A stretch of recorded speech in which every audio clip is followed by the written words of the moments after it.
I know you're out there somewhere, and I know I'll find you somehow. Justin Hayward wrote that song as a promise that one thing missing, the one thing that would finally make our life whole, is out there, somewhere. And if I just keep searching long enough, hard enough, far enough, I'll find it. Is there more of a human song than that? Because that's the anthem of the human condition. Every one of us has sung it, whether we know the melody or not. And I'm not as courageous as Tony to go and sing the melody, so I'm going to spare you that. But we've searched for that somewhere in a relationship. If I could just find the right person, then I'd be complete. We've searched for it in a career, the next promotion, the next client, the next win. We've searched for it in a new city, a new house, a new diet, a new car, a new guru, a new app, out there, somewhere. Some of us have even searched the self-help aisle so thoroughly that we need help organizing our self-help books. I wouldn't know anything about that. I know people, not me, who own 3 books on simplifying their life, and now they're shopping for a 4th because the first 3 didn't work. And you know what this whole search thing sounds like? It sounds like your GPS. You know when you're driving and that voice, recalculating.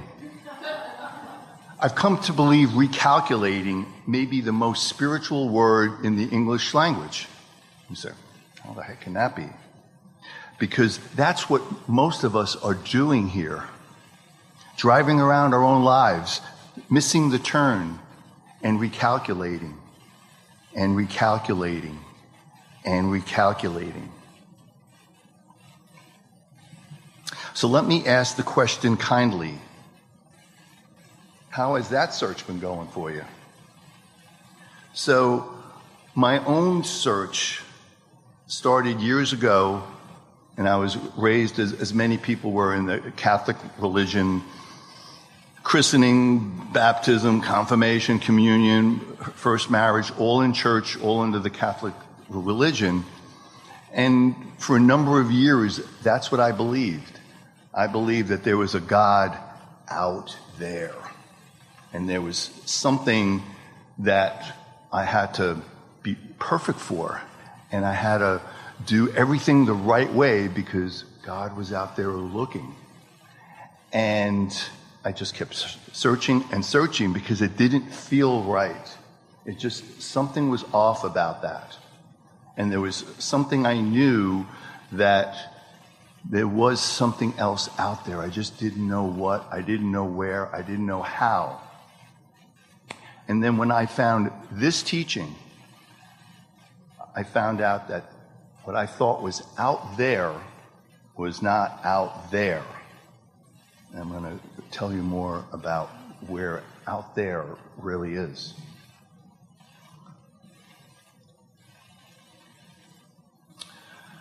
So here's the loving truth I want to offer this morning. The search party has been looking in the wrong direction. Not because the world is bad, the world is actually so beautiful, but because the world was never the source. And the answer to the Moody Blues question, where are you, was recorded 11 years earlier by a songwriter facing the fight of her life and sung into history by a young woman from Newark named Whitney Houston. I found the greatest love of all inside of me. Now, the song was played here a couple of Sundays ago, and when I heard that song, just, you know, anyone who's heard me speak know I have a jukebox mind. And once my mind starts going with songs, and then all of a sudden, just these songs came to me, and there was a connection there, and I had to figure out what it was. 2 songs, 1 question, 1 answer. I know you're out there somewhere is the question every human heart asks. The greatest love of all is happening to me inside of me is the answer every wisdom tradition has been trying to tell us. This morning, we're going to close the distance between these two songs. And here's the good news.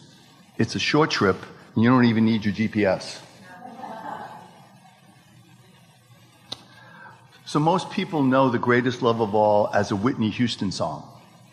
Fewer know where it came from. It was written in 1977 by composer Michael Masser and a lyricist called Linda Creed for a film about the life of Muhammad Ali. And when Linda Creed sat down to write those words, learning to love yourself is the greatest love of all, she was battling breast cancer. She was a young wife and a mother writing about dignity and self-worth and the love that no diagnosis and no circumstance could take from her.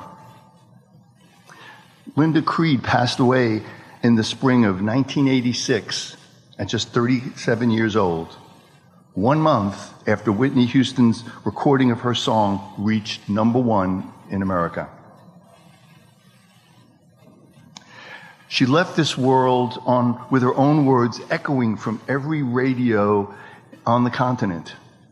No matter what they take from me, they cannot take my dignity. Hear that. That lyric is not a greeting card. It is testimony. It was written by a woman who had every worldly reason to feel that life was taking everything from her, and who declared in the face of it that there was something in her that could not be touched, could not be diminished, could not be taken. Science of Mind has a name for that untouchable something. We call it the divine within. Ernest Holmes called it the thing itself. So let's be honest. Many of us were raised to believe that loving yourself is a character flaw. We were taught that self-love is vanity, we're not humble, that thinking well of yourself is pride, and that spiritual path is paved with self-criticism. So we become fluent in a language we would never dare to speak to another human being, and we spoke it to ourselves every day in the mirror. We can become so self-trained in self-rejection that most of us cannot even accept a compliment. If somebody says, "That was wonderful," what do we say? "Oh, it was nothing. I forgot half what I was meant to say anyway."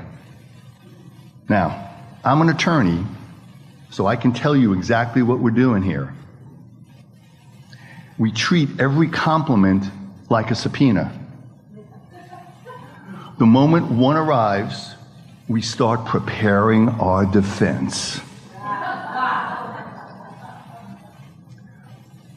But Science of Mind begins somewhere else entirely. It begins with one life. If that is true, and the teaching stakes everything on it that it is true, then you are not a mistake that God is patiently tolerating. You are an original creation, an individualized expression of the infinite. The life looking out through your eyes this morning is the very life that lit the stars.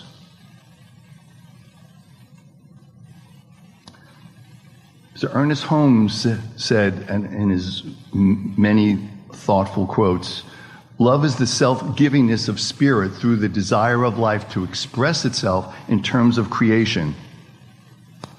Do you hear what God is saying here?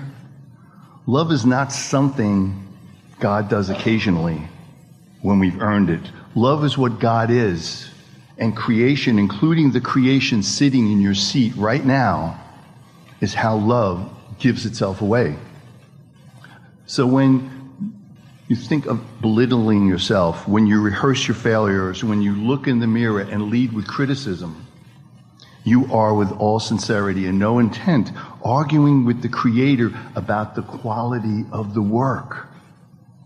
And counselor to counselor, let me tell you, that's a case you don't want to win.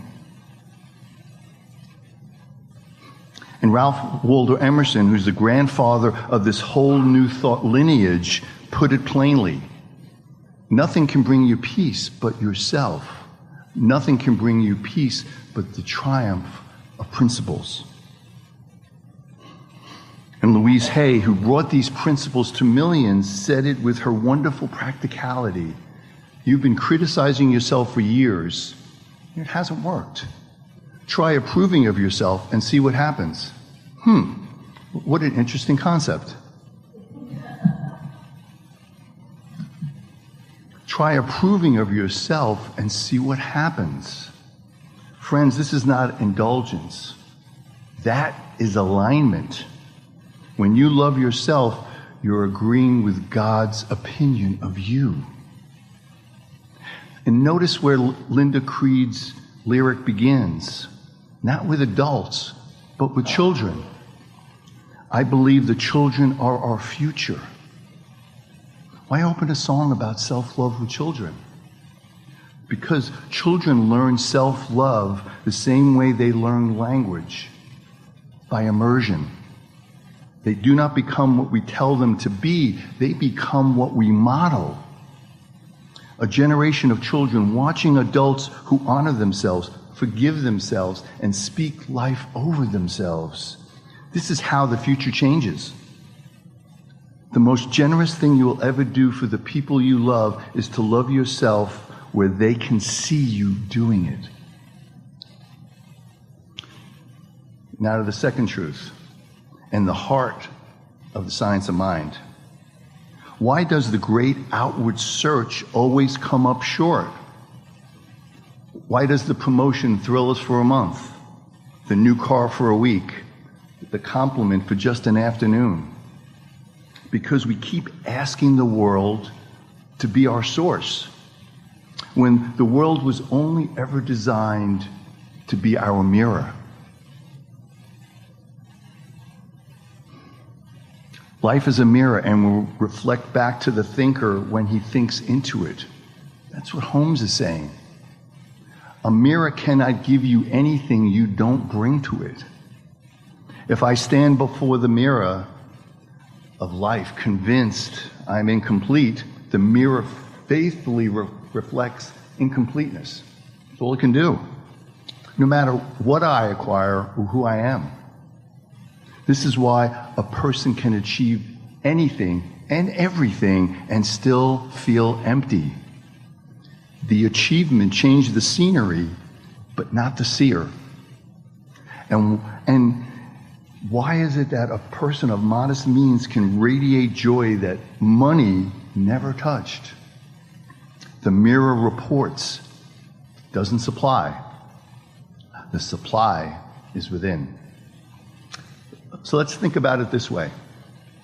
If fulfillment could actually be purchased, whether at Amazon, online, wherever, real estate in America would be the storage unit. What? Well, we have entire climate-controlled buildings full of the things that were supposed to complete us. And now we pay monthly rent to avoid looking at them. That's what we do, that's what we've done. Doesn't mean that we have to stay that way.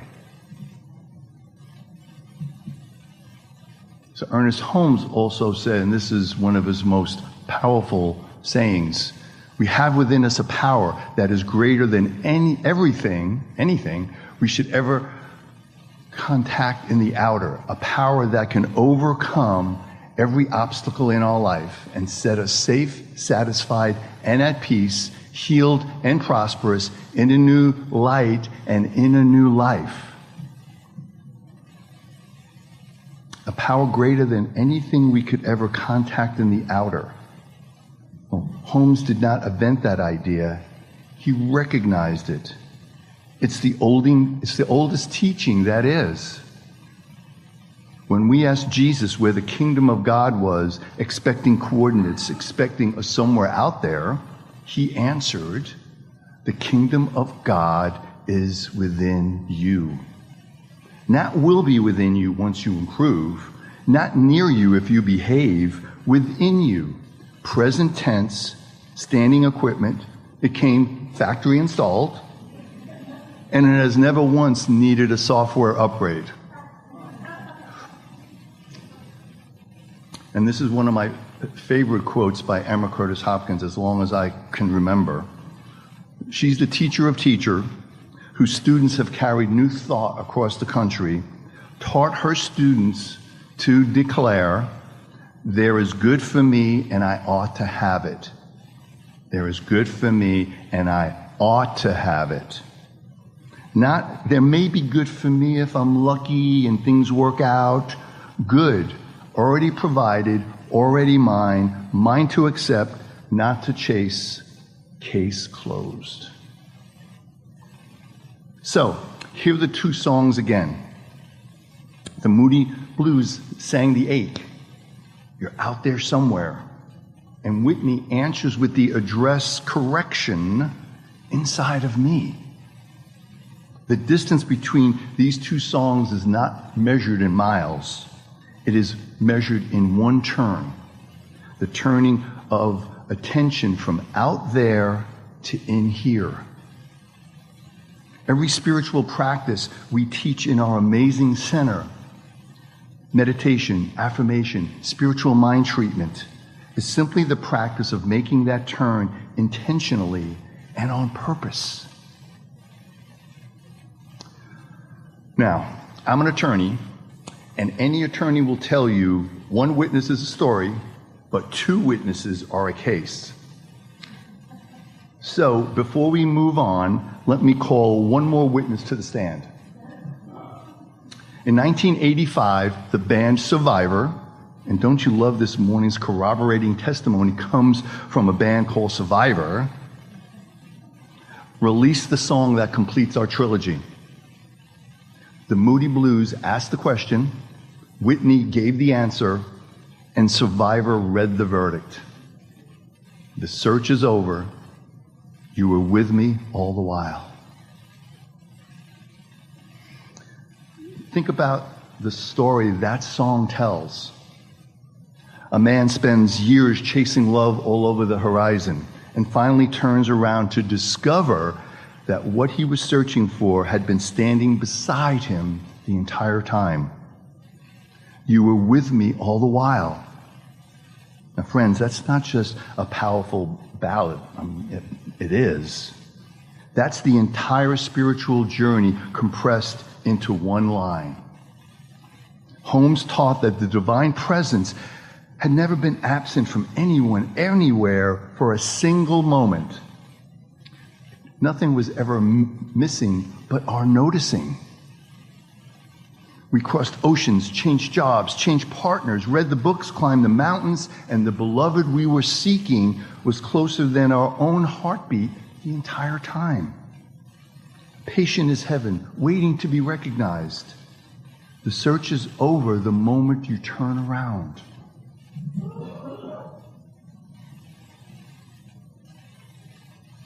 Now, some of you are thinking, beautiful, Tony, but you don't know my inner critic. Mine has tenure. Mine has a corner office. Mine bills by the hour. I certainly know what that is. I understand it. I get it. So let's get practical, because science of mind is not a philosophy to admire. It is a science to use, for us to use. Holmes and other new thought change makers said, change your thinking, change your life. He also gave us this liberating instruction.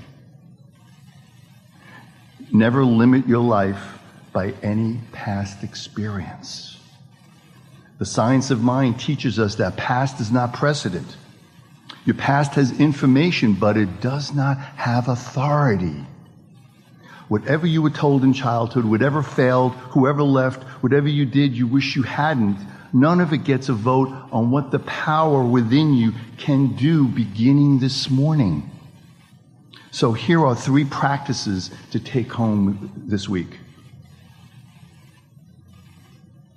First, the mirror appointment. Once a day, look yourself in the eye, not at your hair, not at your flaws, in the eye, and speak one sentence of truth. The life of God is my life now, and I love you. It will feel awkward, The first week, you'll check whether the bathroom door is locked or not. See anyone's coming in. That's normal. Awkward is just the sound of an old habit whose lease is up. Louise Hay built a healing movement on this one practice because it works. Second, catch the critic and change the channel. You cannot always stop the first thought, but the second thought is yours. When the inner voice says not enough, answer it loud if you have to. Thank you for sharing. And there is a power within me greater than any circumstances. You're not fighting the thought, you are outvoting it. Objection noted, overruled, move on. Third, treat before you seek. Before you look for anything out there this week, this meeting, this diagnosis follow-up, that difficult conversation that we've all been meaning to have, take 60 seconds and know the truth first, that the answer is already within, and the mirror of life will meet me at my level of knowing. As Dr. Michael Beckwith reminds us, you can only have what you are willing to become. You can only have what you're willing to become. Become it first, within, then walk out and watch the world catch up.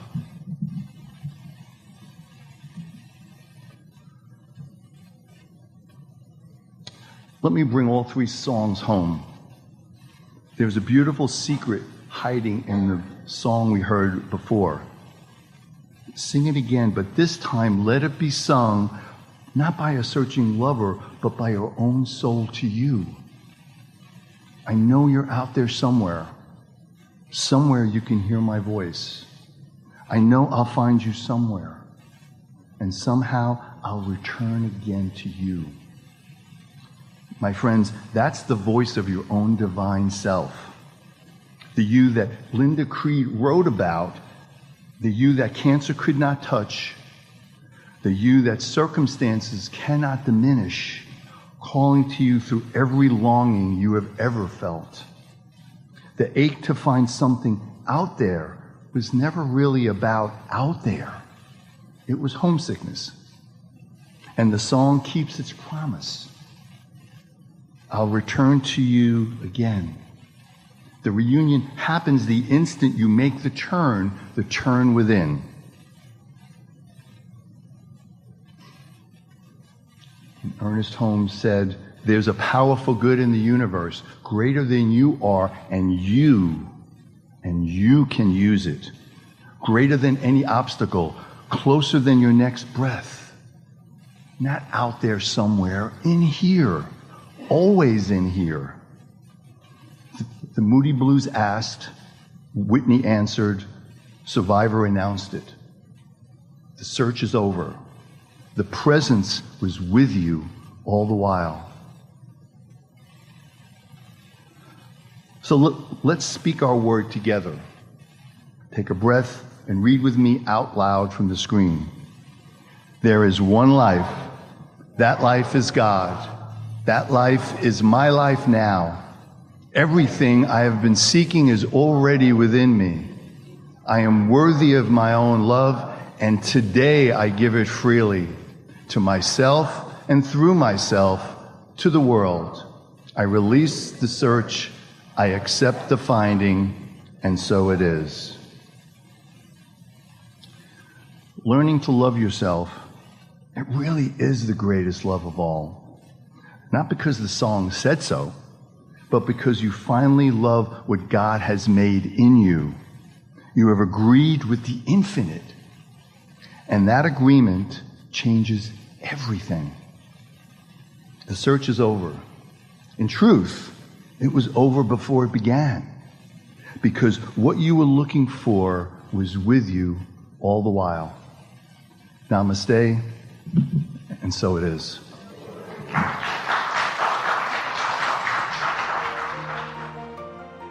Thank you for spending this time with us on Spiritual Wisdom Weekly from the Greater Orlando Center for Spiritual Living.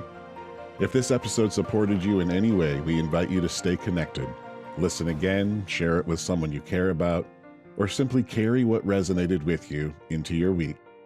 Until next time, take good care and keep growing in spirit.